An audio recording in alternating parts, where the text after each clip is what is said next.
Good morning. Today's video finds us underneath the camper once again. Before we get into there, I do want to say I hope everybody is safe and warm. I know everyone's been hammered with wicked storms, so we just want to throw that out there and hope everybody is doing okay.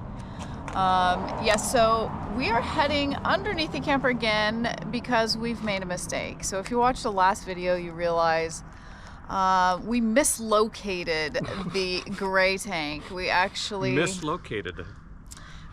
I feel like that's a good way to put it. It's a good word for it. We mislocated it. Yeah, so when we originally opened up underneath, we are trying to install tank sensors on our fresh and gray water tanks.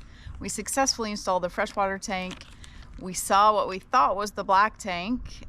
Turns out that was the gray tank. Now, we didn't realize this until we opened up the very rear of the camper.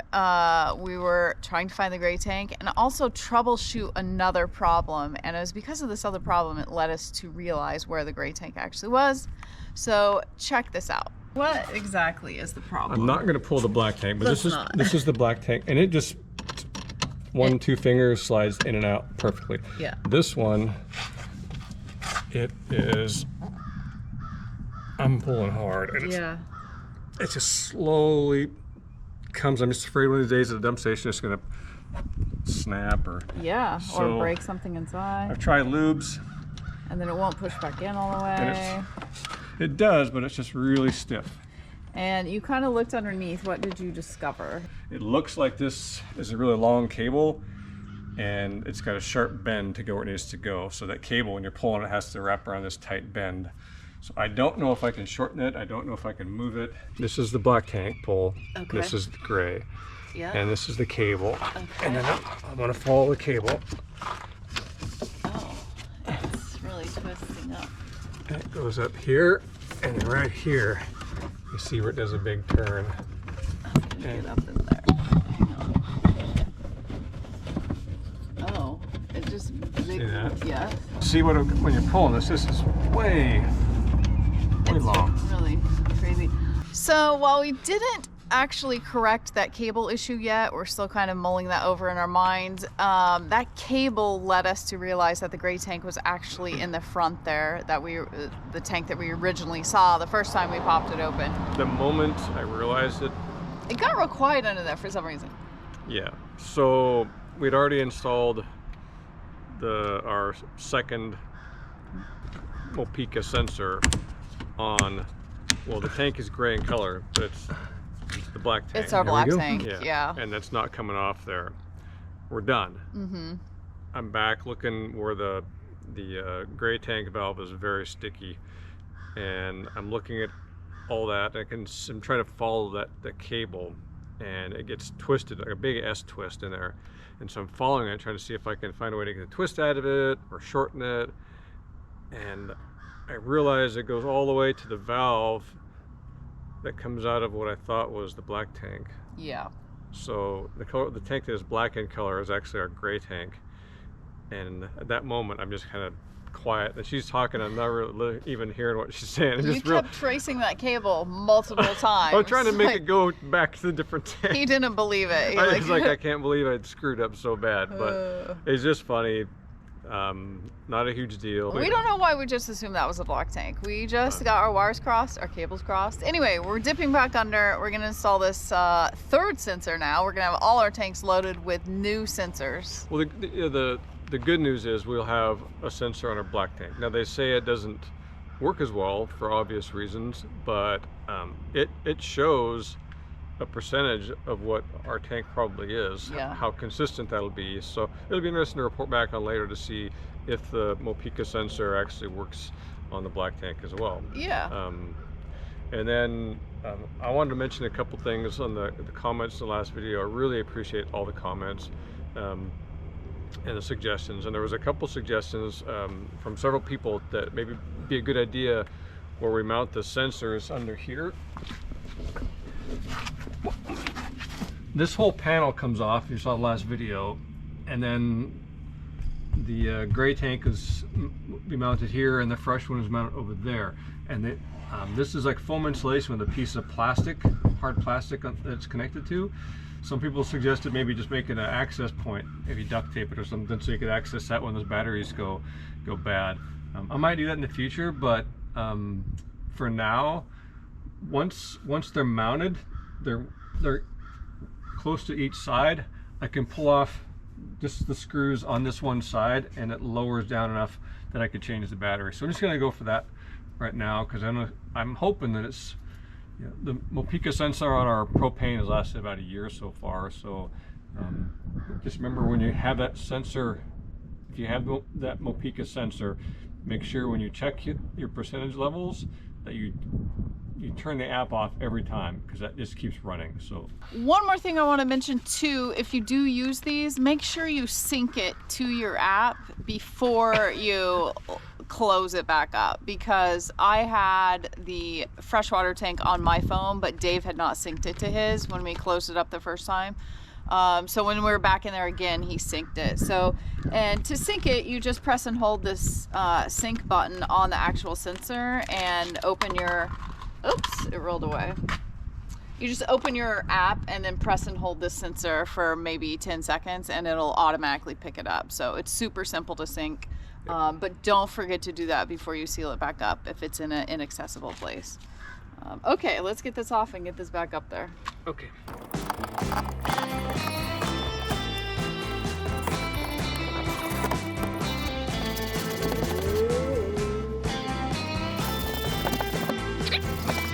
So, clean the area where it's going to go with soap and water, then dry it off, wipe it out with alcohol, and then this mounts on the tank.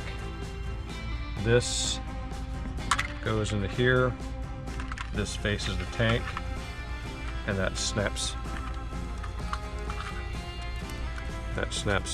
into here, holding it tight on there. When you first get this, last time we didn't, but these come attached, like this cage attaches to the part that glues on. And we did not detach it first, so it made it a little difficult to take that cage off once we'd already glued it to the tank. So if you're gonna do this, take that cage off first. Yeah, just found it easiest just to take a screwdriver and separate these two. Yep. And then we'll mount this and then put it on there. But first, so you cleaned it with soap and water and then alcohol. Right. And now there's a primer that goes on. Yep. The magic elixir. Yes, it's like some sort of... You have to break the glass vial in the plastic tube, and this is an applicator. That always scares me. I know. Like you're gonna send glass shards everywhere. Yeah. Okay, where's a good spot for it? Guess that's it.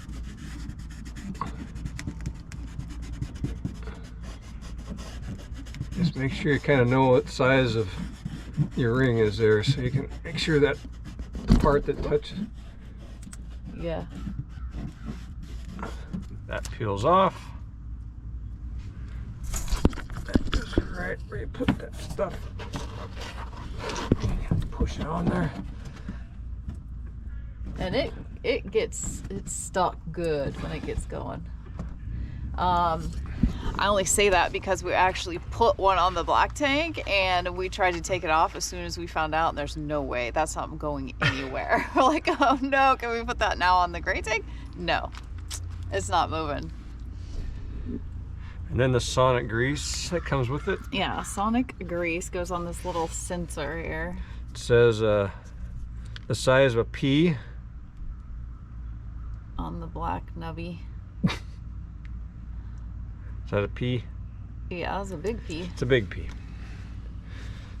And this goes like that. Mm-hmm.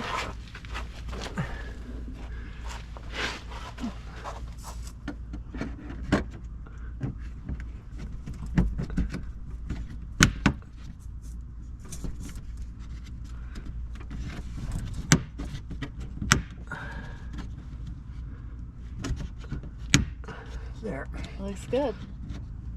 Now, I know our gray tank is empty. I kind of want to go in and run some fresh water and check the sensor. So we'll actually see in real time. We'll see the fresh going down and the gray going up.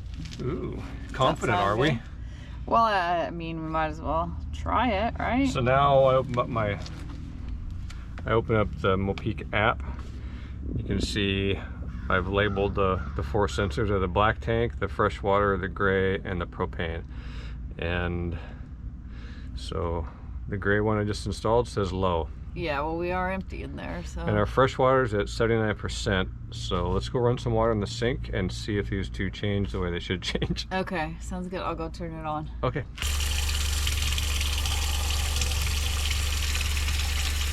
Fresh water went down to 78. Okay.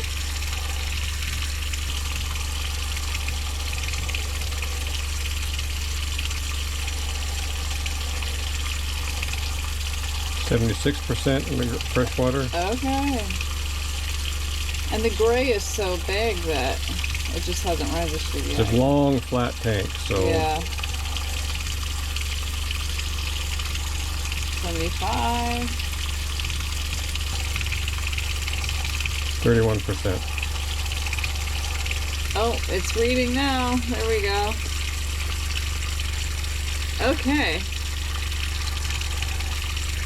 34, 73. Okay, so yeah, it dropped our fresh water and now it's reading in the gray. So I'd say that was a success. 3rd time's a charm. Yep. So the only thing I'm not positive is the percentages, because it went from low to 33%. So I know when I put it on a fresh tank, I completely drained the fresh tank, and when it was empty, it said I had like 17% in there. Mm-hmm. And when I filled it completely full, it was 85%, I think. So I'm not sure if it's just reading because of, you know, thickness in the tank, the material itself, or what. But I think what I'm going to do is, and as we start using them, to see is when it's, if we see 17%, we know it's empty. Yeah. You know. Right. Because I don't think it's 0 and 100. No, and I would say every fresh tank we've had, there's still water in there you can't access because it depends on where the pump is located and all that. But once you kind of, I think once we figure out exactly where the levels are. Yeah. So as you saw, I don't know if you could tell, but it just continually scans and updates every 2 or 3 seconds. So, which is why the battery will go dead if you don't close that app out. Yeah, I think I closed it out. Nope, she's still running. Oh yeah, I gotta do that. But now we've got sensors on all our tanks instead of the idiot lights, so we'll keep you posted on how all they work. Yeah, now I did want to touch base back on the that cable, the gray tank valve situation. I don't think that's something we're going to be tackling ourselves at this point in time. Now that we know, I don't think it's something that's going to break. It's just, yeah, it's a long twisted cable and it's really stiff, but it could be there's an issue with the valve itself. yeah. I think it's something that I'll do some research on, either or we'll take it someplace to have it removed and shorten the cable and make sure it's working properly. Rerouted, I don't know. It's not something I'm going to tackle right now. Yeah, because we are going to be getting this back on the truck very soon and heading out. So, yeah, but there's no more time for parts and pieces. And by the time this video goes up, we'll actually be in Tampa at the RV show. Yes, this is going up Sunday the 21st, and we're at Tampa the RV show today. So if you see us running around, say hey. You can make fun of me for screwing up which tank I installed the Mopeka sensor on. I don't think it's that big of a deal. Things happen. That's how we learn around here, right? I do learn best by making mistakes. Yes. I should be really smart by now.